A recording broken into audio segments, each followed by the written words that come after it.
একটা আওয়াজ করে বলে পৃথিবীর মালিক কে? আমাদের মালিক কে?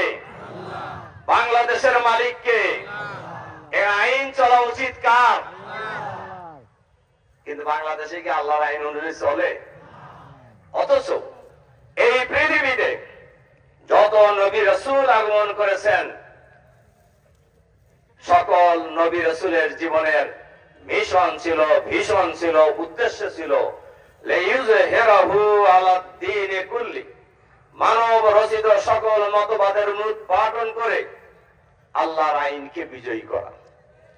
তাহলে মুহাম্মদ রাসূলুল্লাহ সাল্লাল্লাহু আলাইহি সাল্লাম কার আইন বিজয়ী করার জন্য এসেছিলেন?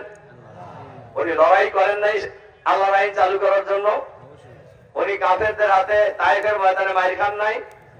ওদের ময়দানে দান মোহরা শহীদ হয় নাই? বলেন হয়েছে কিনা? আমাদের নবী এবং নেতা হলেন মুহাম্মদ রাসূলুল্লাহ সাল্লাল্লাহু আলাইহি সাল্লাম।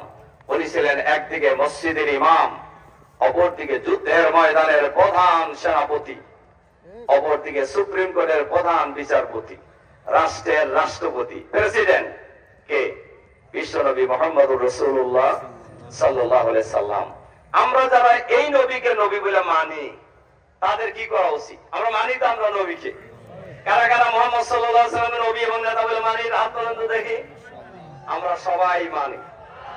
তাহলে মুহাম্মদ রাসূলুল্লাহ সাল্লাল্লাহু আলাইহি ওয়াসাল্লাম যে দিন বিজয়ী করার জন্য সারা জীবন সংগ্রাম করেছেন, কষ্ট করেছেন, এবং মদিনার ছোট্ট ইসলামী রাষ্ট্র কায়েম করার পরে গোটা দুনিয়ায় আল্লাহর আইন এবং সৎ লোকের শাসনের এই স্লোগান উনি ছড়িয়ে দিয়েছিলেন।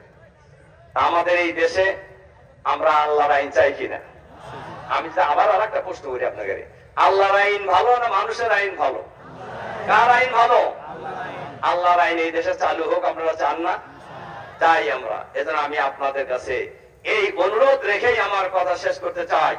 আমাদের প্রিয় জন্মভূমি এই বাংলাদেশে আগামী দিনে আল্লাহর আইন চালু করার জন্য, সৎ লোকের শাসন কায়েম করার জন্য আমরা সবাই দল মত জাতি বর্ণ ধর্ম নির্বিশেষে আমরা সবাই ঐক্যবদ্ধভাবে চেষ্টা করে যাব ইনশাআল্লাহ। আল্লাহর আইন চালু হলে সবার লাভ, পুরুষের লাভ, মহিলার লাভ, মুসলমানের লাভ, অমুসলমানের লাভ, সবার লাভ। ইসলাম প্রতিষ্ঠিত হলে সবাই এর সুফল পাবে, সবাই এই শান্তি পাবে। মুহাম্মদ রাসূলুল্লাহ সাল্লাল্লাহু আলাইহি সাল্লাম বলছিলেন, মা বোনদের জন্য একটা কথা বলে শেষ করি।